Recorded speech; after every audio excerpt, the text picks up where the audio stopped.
জানেন একটা কবুলে যে আল্লাহ তাআলা কত রহমত, কত মায়া, কত ভালোবাসা টান দিয়ে রেখেছেন সেটা শুধু একমাত্র অ্যারেঞ্জ ম্যারেজ যারা করেছেন তারাই বুঝতে পারবেন। চলুন আজকে একটা অ্যারেঞ্জ ম্যারেজ দেখে আসি।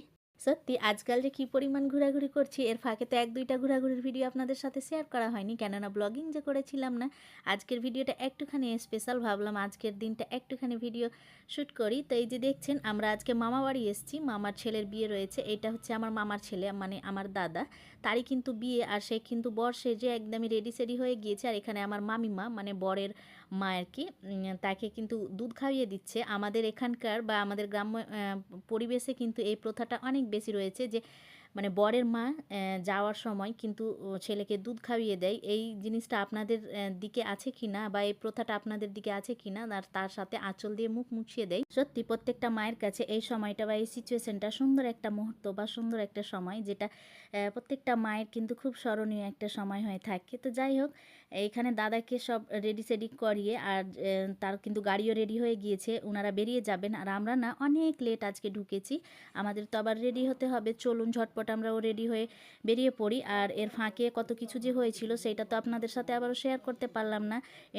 মানে ওনারা বেরিয়ে যাওয়ার সময় অনেক আর কি বাজি ফুটিয়েছিল, তারপর ভটকা ফটকা এইসব হয়েছিল, সেই সব তো আর শেয়ার করতে পারলাম না, কেননা আমি তো ক্যামেরাম্যান, আমি তো সেই সময় রেডি হচ্ছিলাম। তো যাই হোক, ফাইনালি ওনারা কিন্তু অনেক আগিয়ে গিয়েছেন, মানে যারা আর প্রত্যেকটা গাড়ি ছিল তারা কিন্তু অনেক আগিয়ে গিয়েছে। আমরা এখন পেছনের গাড়িতে, সব পেছনের গাড়িতে রয়েছি। চলুন, পেট্রোল পাম্পে তো তাদের সাথে প্রত্যেকটা গাড়ির সাথে দেখা হলো। এখন আমরা সবগুলো গাড়ি একসাথেই ছুটেছি, মানে বরের গাড়ির পেছন পেছন, কিন্তু বরের গাড়ির পেছনে আমাদের গাড়িটা রয়েছে, তারপরে যতগুলো গাড়ি রয়েছে মোটামুটি 20খানার উপরে গাড়ি ছিল। তো যাই হোক, অনেকটা পথ অতিক্রম করে ফাইনালি আমরা পৌঁছে গিয়েছি সেই বউয়ের বাড়ি। বউয়ের বাড়ি বললে ভুল হবে, এখানে কনে পক্ষ ওনারা কিন্তু পুরো বিয়ের ব্যাপারটা হোটেলে করেছিল, যার জন্য আর কি আমাদের পুরো ব্যাপারটাই কিন্তু আমাদের বিয়ের যেই সব কিছু হবে সেটা কিন্তু এই হোটেলটাই হবে। তো চলুন, আমরা তো গাড়ি থেকে নেমে গিয়েছি, আমাদের গাড়িটা ওইদিকে পার্কিং করছে, আর এখন জামাইবাবুকে নামাবে। তো যে যতগুলো শালি ফালি রয়েছে না, তাদের কিন্তু কিছু পাওনা টাওনা দিয়ে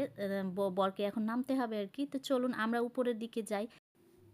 দেখুন এখানে আমরা কতগুলো বরযাত্রী এসেছি, এইগুলো সব আমার মামার মেয়ে, তারপর আমার মামিমা, আমার মাসি, মাসির মেয়ে, এইগুলোই কিন্তু। এইটা যেহেতু পুরো ব্যাপারটা আমার নানির বাড়ি থেকে হচ্ছে, যার জন্য এখানে আমার নানির ফ্যামিলি থেকে যতগুলো থাকবে তাদেরকে আপনি দেখতে পাবেন। তো এখানে যতগুলো রয়েছে সবগুলো মামার মেয়ে, মাসির মেয়ে, এইসবই মামি, তারপরে মাসি, এইসব। তো চলুন আমরা এখানে বসে আছি, আর আমরা যেহেতু বরযাত্রী আমাদের তো স্পেশালভাবে ওনারাকে আমাদের খেয়াল রাখতে হবে, তাই না? ওই জন্যই তো আমরা আস্তে আস্তে, ওনারা কিন্তু আমাদের একটা করে মিষ্টির প্যাকেট দিয়ে দিয়েছিলেন, আর সাথে আরও কিছু দিয়েছিলেন, জল দিয়েছিলেন, তারপর তো চা কফি এসবের তো ব্যবস্থা ছিল। এটা যেহেতু হোটেলে বিয়ে হচ্ছে, তো প্রত্যেকটা জিনিসের কিন্তু ওনারা খেয়াল রেখেছেন, স্টেপ বাই স্টেপ কিন্তু আমাদের খাওয়া দাওয়ার ব্যবস্থাটা হয়েছিল। তো এই তো এইসবই দিয়েছিল, যেটা আপনাদের সাথে আবারও শেয়ার করলাম।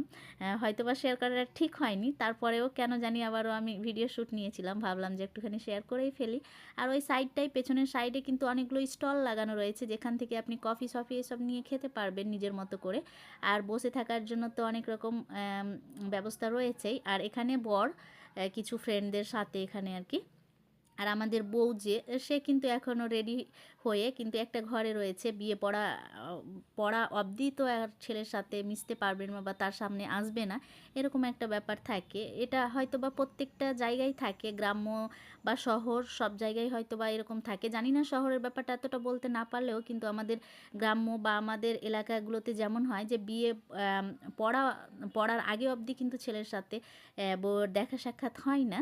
তো এমন ব্যাপারটা এখানেও রয়েছে। আর এই তো আমরা কিছু বরযাত্রী রয়েছি, কিছু কনে পক্ষ থেকে আছে, সব কিছু মিলিয়ে কিন্তু আমাদের রিসেপশনটা এখানে হচ্ছিল। আর এই তো আমার ছোট্ট ছোট্ট কিউট কিউট বোনগুলো সবগুলো হাই হ্যালো করেছে, সব পাকনা পাকনা বোনগুলো। তো ওদেরও খুব তাড়াতাড়ি বিয়ে দিয়ে দিব, দাঁড়ান। তো তারপরেই তো আমরা দুই বোন, এখানে ছোটো মাসিকে তেমনভাবে ভিডিওতে নেওয়া হয় না, তো আজকে পেয়েছিলাম, ভাবলাম যে ছোটো মাসিকেও আমরা ভিডিওতে নেই। আর এই তো সুন্দরী সুন্দরী ছোট্ট ছোট্ট বোনগুলো আমার। তো সবকে নিয়েই কিন্তু আমাদের আজকে বিয়েটা, বিয়ে মানেই তো ফুল এনজয়, তাই না? তারপরেও কেন জানি এত বেশি এনজয় হয় না যতটা না আগে এক্সাইটমেন্ট থাকতো। কোনো বিয়ে শাদী নিয়ে, মামার ছেলের বিয়ে হবে বা কারো আত্মীয়স্বজনের বিয়ে নিয়ে আগে যে এক্সাইটমেন্টটা ছিল, এখন আর তেমন হয় না। এখন এমন নয় যে আমি ব্যস্ত থাকি বা আমার কাঁধে কিছু রয়েছে, তেমন না। আমার ছেলে যথেষ্ট বড় হয়ে গিয়েছে, চাইলে আমি ফুল এনজয় করতে পারবো। তারপরেও কেন জানি ভালো লাগে না এসব আর। তারপরেও বিয়ে মানে তো একটুখানি এনজয় করতেই হবে। এখানে বরের কিছু ফটোশ্যুট হচ্ছিল, আর এই সব ফটোশ্যুট দেখে না আমার আবার সেই আমার বিয়ের কথা মনে পড়ছিল। এত এতটা জাঁকজমকভাবে আমার বিয়ে না হলেও কিন্তু এই যে কিছু কিছু স্মৃতি আবার মিলেই যায় প্রত্যেকটা বিয়ের সাথে। যেমন ফটোশ্যুটগুলো আমাকেও সেই সেমে অনেক রকম পোজ করে কিন্তু আমারও সেই ফটোশ্যুটগুলো নিয়েছিল, ভিডিওগুলো নিয়েছিল। সেই কথাগুলোই মনে পড়ছিল, মিস করছিলাম যে সময় কত দ্রুত চলে যায়, তাই না বলুন? আর এই যে এটা আমাদের মাস্টারমশাই জিজু, এটা হচ্ছে আমার মামার জামাই বাবু আর কি। আর সেই দাদা অনেক বেশি ভালো মনের মানুষ, অনেক ভদ্র নম্র একটা দাদা, যেটা আমার অলওয়েজ ফেভারেট। তো যাই হোক, সব কিছু মিলিয়ে এখানে আমরা চলে এসেছি আমাদের সে খাওয়া দাওয়ার ওনারা করেছিলেন, ওই খাওয়া দাওয়া করতে। এখানে পুরো প্যান্ডেলটা মোটামুটিভাবে ফাঁকাই, কেননা বরযাত্রীদের আগে খাইয়ে দিচ্ছেন। আর বরযাত্রী আমরা মোটামুটিভাবে আসলেও খুব যে একটা বেশি এসেছি তা কিন্তু নয়। তো এখানে টেবিলগুলো মোটামুটিভাবে ফাঁকাই। তো তারপরেও আমরা বসেছি এখন খাবার দাবার করার জন্য। দেখি আমাদের কি কি খেতে দেয়, কি কি খেতে পারি। আর অ্যাকচুয়ালি কি বলুন তো, আমি যেহেতু আজকে সারাদিন অনেক বেশি জার্নি করে আসছি, ট্রাভেল করে আসছি। আমি সেই সকালে মালদা গিয়েছি, তারপর আবার ঝাড়খণ্ড থেকে আমাকে এখানে আসতে হয়েছে আপনার সাহেবগঞ্জ। সব কিছু মিলিয়ে না আমাদের সারা দিনটাই আজকে গাড়িতে কেটেছে মোটামুটি, ধরতে গেলে বা ধরুন যে ৬-৭ ঘন্টা আমি টানা গাড়িতেই জার্নি করেছি বলে আজকে শরীরটা অনেক বেশি খারাপ করছে। জানি না আমি কিছু খেতে পারবো কি না। আমার কখনো বমি হয় না, তো আজকে আবারও সেই আমার গাড়িতে একটুখানি বমিটিং ফিল হচ্ছিল আর কি। তো আমার শরীরটা এত বেশি ভালো নেই, তারপরেও জানি না, আল্লাহই জানে কিছু খেতে পারবো কি না। সব কিছু দেখে কেমন যেন নাকে গন্ধ টাইপের মনে হচ্ছিল। তারপরে ওনারা অনেক বেশি সুন্দর সুন্দর খাবার দিয়েছিলেন। এখানে নানপুরি, তারপর চিলি চিকেন ছিল, অনেক রকম টকের কিছু আইটেম ছিল, বুদিয়া ছিল, সেইগুলো আমাদের সর্বপ্রথম দিয়েছিলেন। তো সেইগুলোই খেয়েছিলাম, ভীষণ টেস্টি ছিল। নানপুরিগুলোও কিন্তু সেই গরম গরম ছিল, তো বেশ ভালোই লাগছিল। তারপরেও কেন জানি মাটনটা অনেক বেশি কেমন যেন একটা গন্ধ লাগছিল। তারপরে আবার সেই যে ফ্রাইড রাইস ছিল বা পোলাও ছিল, সেটাও আমি তেমন খেতে পারিনি। অ্যাকচুয়ালি সব কিছুই ঠিক ছিল, মানে আমার ভেতরটা ভালো ছিল না, যার জন্য আমাকেই হয়তো বা সব কিছু একটু কেমন টাইপের যেন লাগছিল। তো তারপরেও খেয়েছিলাম যেটুকু আমার আজকে সাধ্যের মধ্যে ছিল, সেইটুকু কিন্তু আমি খেয়ে নিয়েছিলাম। এইমাত্র আমাদের খাওয়া কমপ্লিট হয়েছে, আর খাওয়া কমপ্লিট হলেই আমরা নিচে চলে যাব। আর এর মাঝে না আমাদের অনেকগুলো বরযাত্রী কিন্তু বাড়ি ফিরেছে।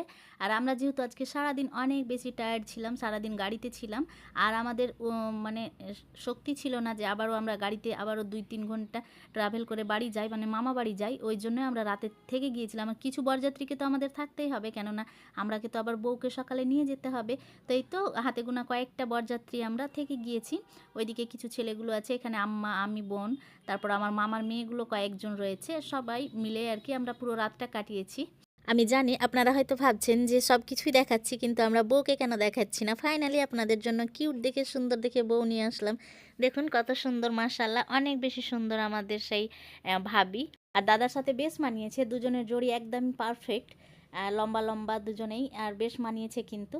তো যাই হোক, এখন ওদের ফটোশ্যুটগুলো হচ্ছিল, কাপাল ফটোশ্যুট এখন নিচ্ছে। আর এখন কটা বাজে জানেন? রাত 1টা বাজে।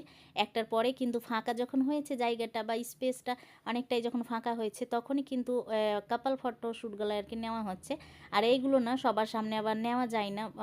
ফার্স্ট তো ওরা নতুন আর কি স্বামী স্ত্রী, তারপরেও আবার এত লোকের সামনেই কিন্তু এই সব ফটোশ্যুট নিতে কেমন যেন আমারও কেমন যেন একটু লাগছিল। ওই জন্যই আর কি, এখন যেহেতু পরিবেশটা অনেকটা হালকা হয়েছে, যার জন্য ওরা কিন্তু ফটোশ্যুটগুলো নিচ্ছিল। এই জিনিসটা আমাদের অনেক বেশি ভালো লেগেছে জানেন। সকালে যখন আমরা উঠি তখন কিন্তু কনে পক্ষ থেকে আমাদের ব্রাশ, কলগেট, সাবান, এমনকি রুমাল সব কিছুই আমাদের দিয়েছেন যেন আমরা সকালে ফ্রেশ হতে পারি। সত্যি এই জিনিসটা অনেক বেশি ভালো লেগেছে। এখন সকাল 1 কাপ আমরা কফি খেয়ে নিয়েছি, আর এখানে সেই ওদের বিধি হচ্ছে। এইগুলো হচ্ছে যে কিছু কিছু চুল নিয়ে না ওনারা কিন্তু ধাগা দিয়ে বেঁধে দিচ্ছেন পুরো মাথাটাকে, মানে পুরো মাথার যতগুলো চুল আছে প্রত্যেকটা চুলকেই কিন্তু এমনভাবে বেঁধে দিচ্ছেন। আর এটা আবার নাকি কেমন প্রথা যে প্রত্যেকটাই কিন্তু ওই যে ছেলের বোন বলতে মানে ননদগুলো খুলে নিতে হবে, মানে আমাদের এইসবকে খুলে নিতে হবে আবার ওখানে গিয়ে। আর একটা শুধু চুল বা বেনি থাকবে, যেটা থাকবে কিনা আমার যে দাদা, সে কিন্তু মানে জামাই, সে কিন্তু খুলে নেবে। এসব নিয়ম বা এসব প্রথা কি আপনাদের দিকে আছে? যদি থাকে বা আপনাদের মধ্যে যদি কারো থাকে অবশ্যই আমাকে কমেন্টে জানাবেন তো, আমি শুনে খুশি হব। তো যাই হোক এখানে সে তার ছোট, ছোট বোন ছিল তারাও কিন্তু এমনভাবেই করে নিচ্ছিল। আর এখানে একটা জিনিস দেখলাম সেটা হচ্ছে যে কনে পক্ষ যারা এসছে মানে কনের দিক থেকে যারা এসছে তারা কিন্তু এখানে আমাদের এখানে কিন্তু হয়তো বা গিফট হিসাবে কিছু দেয়। আর এখানে দেখলাম যে প্রত্যেকেই কিন্তু আংটি দিচ্ছে। এখানে সে আমার দাদাকে 3টার মতো সোনার আংটি দিয়েছে। আর অসংখ্য কিন্তু তারা চাঁদির আংটি দিয়েছে, দেখছেন যে আসছে সেই কিন্তু চাঁদির আংটি পরিয়ে যাচ্ছে। হয়তো বা হাতে গোনা 2-4 জন আছে যারা কিন্তু টাকা দিচ্ছে, সাথে একটা করে রুমালও দিচ্ছে। এই জিনিসটা কিন্তু বেশ ভালো লেগেছে, টাকার সাথে একটা করে রুমাল, অনেকগুলো রুমালও হয়ে গেল, সাথে দেখছেন কতগুলো আংটি হয়ে গিয়েছে। আমি তো আবার পাশে থেকে বলছিলাম দাদা তোমার হাতে যদি না হয় সবগুলো আঙ্গুল যখন ভরে যাবে তখন আমরাকে 2-1টা পার্সেল করে দিও বলে তো অনেক বেশি হাসাহাসি করছিলাম। যাই হোক সব কিছু ফাইনালি হয়েছে, আমাদের বিধি টিধিগুলো সব করা হয়েছে। এখন আমাদের সেই সকালের নাস্তা, এখন যেহেতু 11টা বাজে তো আমরা সেই সকালের নাস্তাটাই প্রেফার করলাম। আর এখন আমরা সকালের নাস্তাটা খেয়ে নেব, খেয়ে নিয়েই কিন্তু আমরা গাড়ি ছেড়ে দিব সে বাড়ির উদ্দেশ্যে। আর এখানে খেয়ে নিচ্ছিলাম ওই যে সেই জামাই মানে আমার দাদা, আর এটা হচ্ছে আমার বড় মাসির ছেলে, এটাও দাদা। আমরা দুটো দাদা তারপর আম্মা বোন সবাই মিলে আমরা এখানে সকালে নাস্তাটা করে নিচ্ছিলাম আর এই সব গল্প সল্প করছিলাম। আচ্ছা বলুন তো এই হোটেলটা কেউ চিনতে পারছেন? এটা না সাহেবগঞ্জ স্টেশন আছে না, ওইখানেই। আপনারা কেউ যদি আমার সাহেবগঞ্জের আশেপাশে থেকে আমার ভিডিও দেখেন অবশ্যই আমাকে কমেন্ট করে জানাবেন। আর এই হোটেলটা কি কেউ পরিচিত সেটাও কিন্তু অবশ্যই আমাকে জানাবেন। আমরা না সাহেবগঞ্জে রেল স্টেশনটা আছে না, ওই পাশেই কিন্তু এই হোটেলটাতে আমরা ছিলাম, বা আমাদের বিয়ের রিসেপশনটা বা পার্টিটা সেইটা কিন্তু ওখান থেকেই হয়েছে। এদিকে আমাদের গাড়ি বার করে নিয়েছে ভাই, আমরা গাড়িতে উঠে যাব। আর বউ এখানে নিচে নেমে চলে এসছে, বউ আলাদা গাড়িতে চেপে নেবে। ওই যে সেই সাজানো গুছানো যে গাড়িটা রয়েছে না, সেটাই তো বউয়ের জন্য গাড়ি। তো এখানে এই জিনিসটা আমার অনেক বেশি ভালো লেগেছে, বউকে বরকা পরিয়ে আমরা নিয়ে যাচ্ছি, বা তারা কিন্তু বরকা পরিয়ে নিয়ে যাচ্ছে, এই জিনিসটা অনেক বেশি ভালো লেগেছে। দাঁড়ান আগে জামাইয়ের গাড়ি চলে যাক, এর পেছন পেছন কিন্তু আমরা গাড়িটা ছেড়ে দেব। তো এই যে দেখছেন আমরা এখন চলে যাচ্ছি সেই বউয়ের বাবার বাড়ি আর কি, বাবার বাড়ি থেকে কিন্তু বিদায়টা দেবেন ওনারা। এখানে যেহেতু হোটেল ছিল, হোটেল থেকে তো এমনভাবে বিদায় দেওয়াটা তো ঠিক না, ওই জন্য বাড়ি নিয়ে যাচ্ছে। আর আমরা দেখলেন পার হলাম সাহেবগঞ্জে রেল স্টেশন ওইটা, এখন চলে এসেছি বউয়ের বাড়ি। এখানে কিছু বিধি হয়ে যাচ্ছে 2-1টার মতো, তারপর কিন্তু আমরা বেরিয়ে যাব সেই বাড়ির পথে। জানি না আমার ভিডিও আপনাদের কেমন লাগে, আই হোপ অনেক বেশি ভালো লাগবে। যদি ভালো লাগে আমার ভিডিওগুলো প্লিজ শেয়ার করবেন, আর লাইক কমেন্ট করতে আপনারা ভুলবেন না। প্লিজ একটা লাইক কমেন্ট আমার কাছে অনেক বেশি দামি জানেন, ওই জন্য আপনাদের কাছে হাম্বল রিকোয়েস্ট থাকে আমার ভিডিওগুলো লাইক কমেন্ট শেয়ার করতে ভুলবেন না প্লিজ। এই যে দেখছেন মনকে শান্ত করে অনেকটা পথ অতিক্রম করে যাচ্ছি পাহাড়ের পাশ দিয়ে, ভাবলাম আপনাদের সাথে একটুখানি শেয়ার করি। তো তাহলে আজকের ভিডিও এখানে অবধি থাক, সবাই ভালো থাকুন, আল্লাহ হাফিজ।